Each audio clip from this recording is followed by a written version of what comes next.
Welcome everyone. We have Will back in the house. He's a fractional CTO and a startup veteran with over 15 years of experience in software engineering and technical leadership.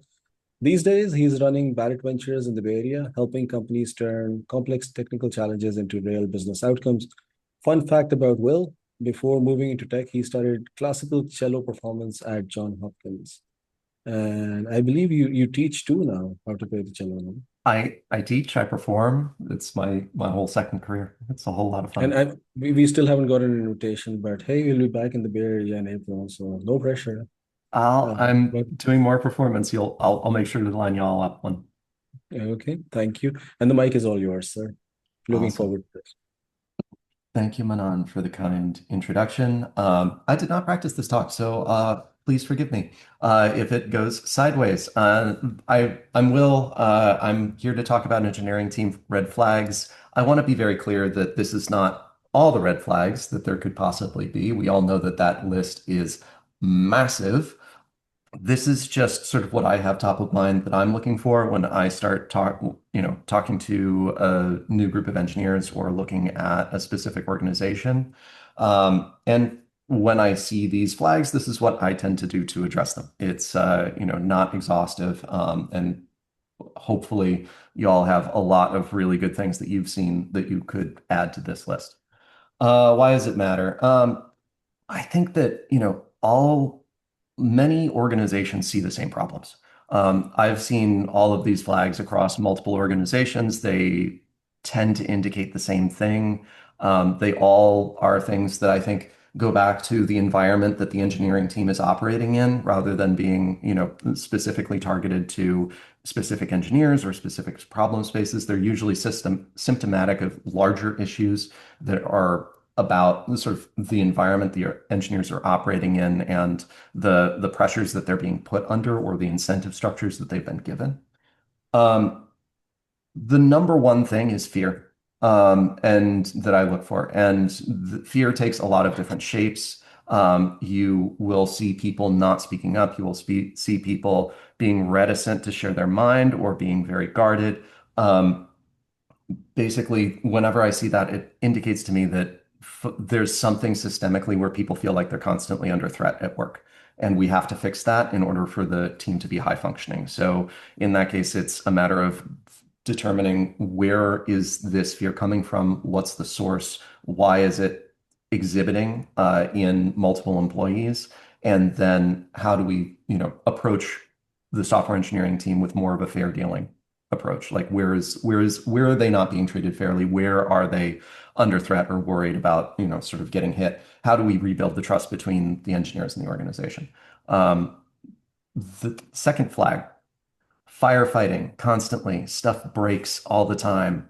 Um, this usually is symptomatic of too much pressure.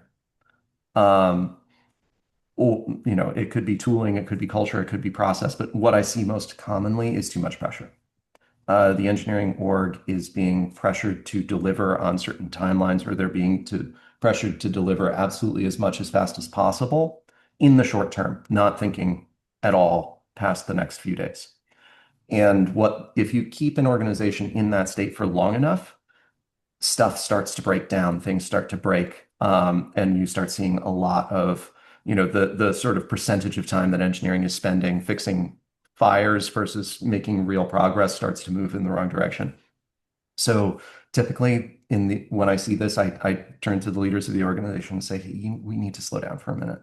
We need to actually figure out what the sources of all of the fires are, actually give the engineers the time to address those source problems that are coming out of Five Whys conversations before we put the pressure back on to increase release velocity. Flag number three, uneven ownership. I see a lot of situations in organizations where a small number of people are carrying way more weight than a big other group. And that can be one of two problems. Either we've got sort of a heroic journey going on where people are being incentivized to show up and act like heroes and put themselves in the dike and make sure that everything gets done, while other people are allowed to coast. or we are in a situation where we have not trained people sufficiently, or we have not empowered the folks who are carrying the load to delegate some of it. So the way that we fix this is we redistribute responsibility. We look at who's carrying what weight, and we intentionally move some stuff around. Um, and we reward training and knowledge sharing. So the folks who are carrying most of the weight will need to start shifting their roles to train the rest of the other folks so that they can carry more of the weight. Um, that's how I've fixed that in the past. The roadmap is disconnected from reality. Flag 4. Um, Executives want everything now. They think they're going to get everything now. Team feels powerless to say no. And the result of that is burnout, blown deadlines, shoddy work. We've all seen it. So the best thing we can do is actually give the developers and the development team agency to say what's reasonable. And on the other side, we have to force leaders on the business side to actually stack rank their priorities. What I see most commonly in these situations is a roadmap with 30 P1s and 50 P2s and, who knows, but there's no actual clear stack rank. And no organization is going to be able to effectively go after its top priority if it doesn't efficiently define its top priority. So forcing that stack rank of priorities almost always fixes this, because even if the executives are saying, hey, I want more, I want more, I want more, the top priority activities are being actioned. And where we really get into trouble is when we're in a situation where the development team is not actioning the top priorities because they didn't know they were the top priorities. Number 5, lack security. This almost always indicates a deeper problem. What I always ask is, like, if I'm starting to see things like passwords on post-its and shared user accounts and root access to everybody and things like that, where else are we cutting corners? It's a symptom of a larger problem where we're not, the engineering team, for whatever reason, is not taking the appropriate amount of care across, this sector. But when you see it in one sector, you'll probably see it in other areas. In these organizations, usually if I go check CI, there are CI problems. If I go check, other areas of tooling, there are tooling challenges. So yes, we need to get a CISO or appoint somebody as a security officer, do remedial training, all of that. But we also need to look at all of the other areas that the engineering team is operating in when we see this, because this is a canary in the coal mine for other larger challenges that will crop up. Number 6, nobody knows why they're doing what they're doing. Um, I see this in organizations that have a really clear hierarchy a lot, where the leaders are saying, do exactly these things, and it is the job of engineering to do exactly these things. And that doesn't result in the outcomes that people want because the commander's intent isn't shared. The leader's intent isn't shared. People aren't aligned around a shared knowledge of what they're trying to accomplish, what the end goals are. I would say the fix for this is to develop and broadcast a clear user-centered why until you start hearing it from other people without prompting. Until people start, you want to be pushing that out to your team until they are using it to make decisions about their own work. 7, sloppy engineering, empty readmes, flaky tests, manual deployments, all of that good stuff. This is frequently a indicator of inexperience. There are folks on your engineering team who have never done this before, maybe don't know what the goals are. Maybe they're under a lot of time pressure and they do know what they're supposed to be doing. But typically this means that your team is too junior. And you need some more senior guidance in the room to be pointing them in the right direction. Usually folks, once they see the benefits of having, fixed the sloppy stuff, they never are willing to live without it again. Process paralysis. This is a subset of the fear, but I see it a lot too. It tends to indicate more of a business fear, where you're in a situation where every change that you need to make to production requires a lot of sign-offs or multiple rounds of manual testing before something goes to production. And there's a lot of effort that goes into making sure that the processes are being complied with to the point where it's really harming delivery. The primary thing we need to do is understand what happened, where's the trauma coming from, what did the organization experience, and then sort of engage in some therapy on how bad was that, what actually needs to be done to make sure that doesn't happen again. But usually process paralysis doesn't come from nowhere. It comes from something bad has happened in the past, and we need to understand what that bad thing was so that we can slim down the number of approvals and the amount of process to let the team move efficiently without actually putting the organization at risk of that old thing again. And 9, resignation, when people are actually not literally resigning, but they are resigned to their situation. When you see this in retros where people don't raise anything, or the same topics come up over and over again, folks generally are sort of heads down, disengagement, don't think they can impact the way the wider organization functions. That indicates that there's a trust break in between the people doing the job and the people managing the work. Because almost always when I see this, the team did try to manage, raise issues for a long time, and they've given up because nothing's ever going to change. So in this case, the organization actually needs to start listening, and it needs to make visible changes that will rebuild the trust of the people working there. Um, and this almost always precedes actual resignation. Once somebody becomes disengaged, then the engineering team is going to churn soon. Like, this is a very big problem. Um, uh, Bottom line, we all need to look for red flags. We all need to fix them. Best organizations I've worked with didn't exhibit any of these things. You know, they were doing a great job, very engaged people doing wonderful work. Um, Building healthy engineering teams is a challenge. I'm not going to pretend that I have it all figured out or that it's easy. I don't. I'm still learning. Um, and Basically, the faster we fix these problems, the more directly we address them, and the more visibly we show people that we're trying to work for change, the more we create partners across the organization. So that's it. This is me. Thank you for listening to me. Well, thank you so much. I do want to go back to, I will do the first question today, but right after the Yeah. pictures. Um, Uneven ownership. What was the tell for that? I missed that. And I was saying thank you for the framework. I feel like, at least for us, it becomes a checklist. This is always a struggle. Not just creating a great engineering team, but also keeping it great, fluid. So I just wanted to go back to that uneven ownership on how do you detect that in a team that you're just What meeting? What I find that um, if everybody in the organization or a large percentage of people in the organization on a small team particularly are saying, hey, you should go and ask so and so about that, that's probably a tell.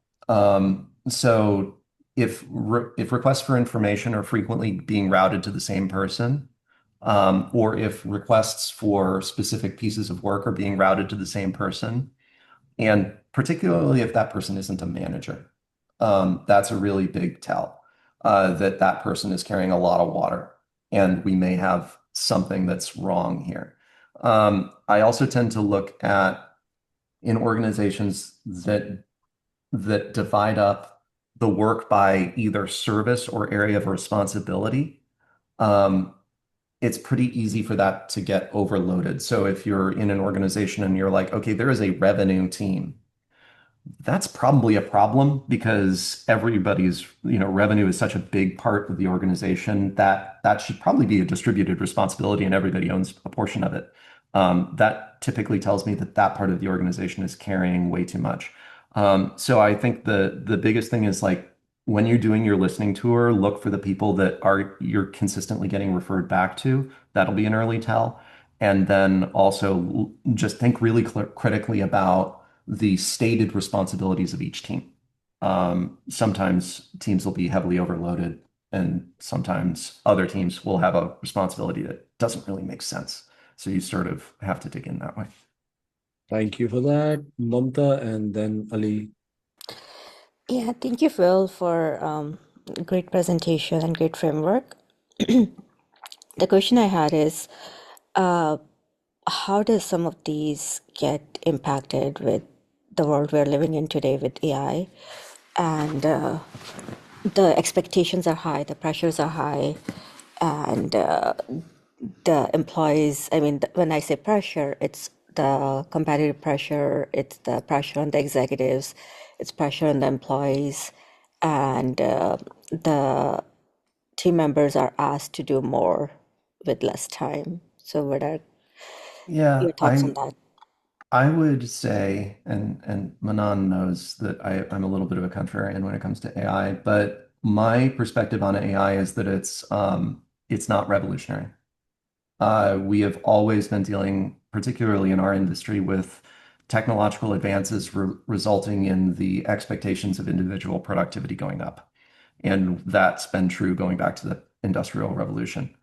Pace of change has been larger in our lifetime than in other, than potentially in the past. But I think that there have been other great leaps forward that we could look at for inspiration. The the way that this, I think fundamentally the when I'm talking about red flags, almost everything I talked about today comes back to managing people rather than managing than specific outputs of work. I think that the we may be under pressure to change the way that we work. We may be under pressure to deliver more, but I think fundamentally the same dynamics will always apply, where there's folks that are doing the work and folks that are asking for the work to be done. And that relationship needs to be strong. Almost everything, I think all of these red flags come back to some level of misalignment or disagreement in between the folks that are asking for work and the folks that are doing the work.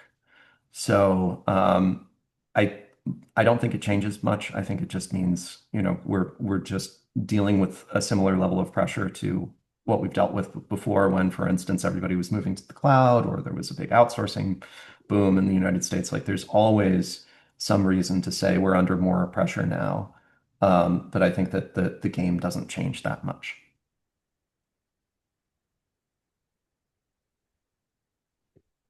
And I might be wrong about that. I've been told I'm wrong before. So. Yeah, Will has this interesting romance going with AI. He's running in the opposite direction. AI keeps chasing him. It's yes, Ali, over to you.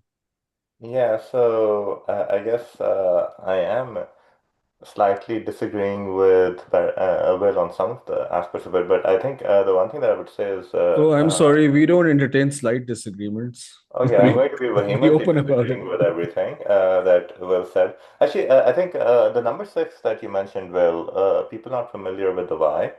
I actually think that that should actually be the number one because without that, you actually really can't have any of the things. Nobody will have any agency without unless they understand the why. You will have to make up for the lack of agency by creating processes, and everything else stems from that. But coming a bit towards Mamta's point, I also think in with more and more AI and more help coming from AI in developing, there are people screaming across on the streets for, hey, you don't have where are the jobs for the juniors? What are the juniors supposed to be doing? If you actually enable the juniors with the why, I think they would be able to go a lot further. The problem is that you're not enabling them with the why, and so the small boxes you were trying to put them, they're able to hit outside those boxes, and if you just went with enabling people with the why, they'd be able to go far outside those boxes, and even if they have less experience. Yeah, we've had a really big problem. I think our industry historically has done a really bad job with junior engineers.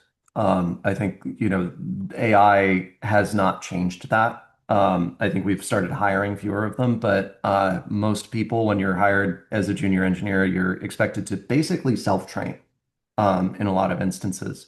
And AI actually helps with that if you know how to use it.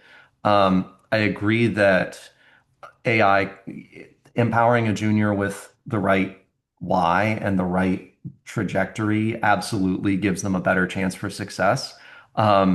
Empowering them with the right tooling gives them a better chance for success. But I think as much as anything else, empowering them with people who are trustworthy and caring, who they can go to with questions, empowers them as well.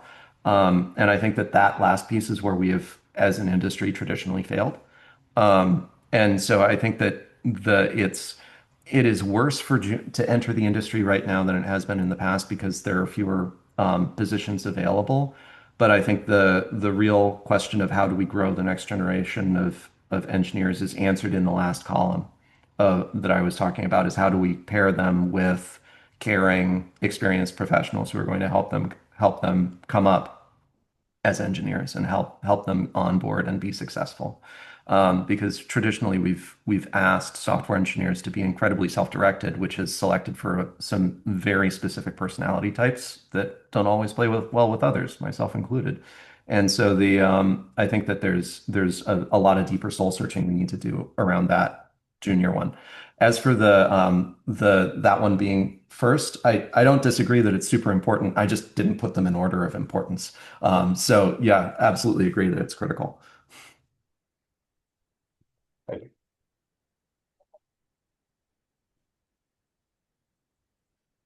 Mike, why don't you go next? Yeah. Okay, sure. Two topics. One really quick one. Did you say 10? Was there a 10th one? I just put the Okay. wrong number on the first slide. Sorry. All right, that's all right. That's all right. I just wanted to I'll make fix sure it in that I post. didn't blink and miss the 10th one. Well, I have an idea for a 10th one for you then, which I think goes a little hand in hand with maybe the roadmap and lack of reflecting reality.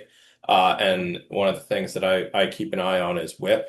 So if single person has 17 things they're working on, they're Yep. really not going to finish anything.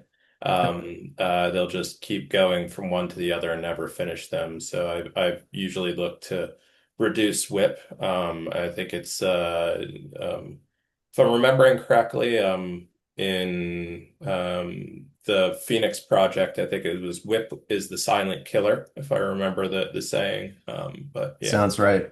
Yeah. Yep. That is something I look at too. Agreed. Excellent. Okay, we have time for one last question. And then, as promised, I will end this on time. Yeah, Nitin, I go think ahead. Nathan actually has a hand. I was looking for the yellow hand, but okay, you got me. All yours, Nathan. You'll have to unmute yourself, or I'll unmute you. Well, no, you'll have to do it yourself. My question was, out of all of these red flags, do you see some of them more prevalent in larger organizations and some of them in smaller ones? I think I wish I could say yes. I wish that they were more endemic to larger and smaller organizations. I find that the thing that they actually correlate with is specific leaders. So I think that the leader of the team really reflects the challenges of the team. So I've seen really small teams where nobody understands the why. I've seen really big teams where everybody down to the bottom understands the why. And vice versa. So I think that there may be some correlation, but I haven't seen it yet. Okay, And I've really been surprised by that. So yeah. Sorry, go ahead on, Lana.